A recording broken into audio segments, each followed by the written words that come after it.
Text comparison tools and DNA sequence matching rely on a specific algorithm. They find common patterns between sequences, even with massive gaps. This is a subsequence. Unlike continuous substrings, a subsequence allows deleted elements, but the relative order cannot change. To write a program that extracts these subsequences, we evaluate the strings character by character, and at every single step, the computer faces a strict binary choice. For the current element, the algorithm must decide, do we pick it to build out our sequence, or do we skip it and move further down the line? Checking every possible combination of letters would freeze a computer. Structuring the logic strictly around this single pick or skip decision keeps the runtime manageable and forms the mathematical backbone of sequence alignment. We can map out these decisions using a 2D matrix. This grid will store the longest possible sequence length for every character combination between our two strings. The algorithm processes the grid cell by cell. At each stop, it looks at the character for the current row and compares it to the character for the current column. If the characters match, like this A and A, it triggers the pick condition in our code.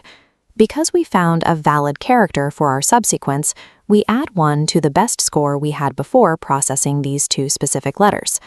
In the grid, checking the previous score means pulling the value from the cell diagonally to the top left. We add our new match to it and drop the result into our current cell.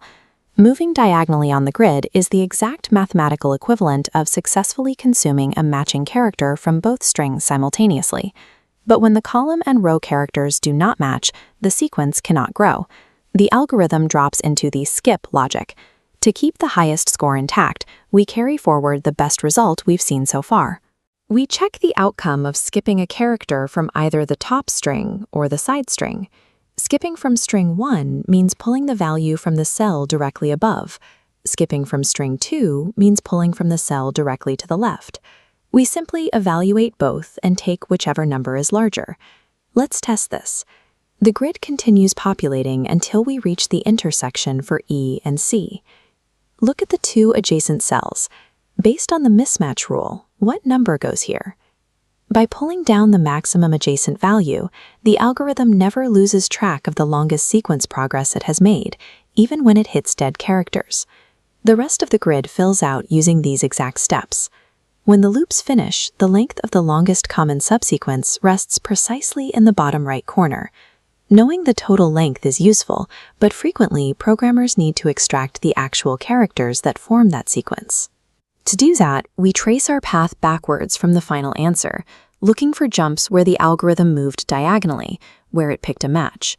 At each diagonal step, we extract the letter from the axes to rebuild our complete string. The entire logic for this class of dynamic programming reduces to 2 spatial rules. 1. If characters match, move diagonally and add 1. 2. If they mismatch, take the maximum value from the left or above.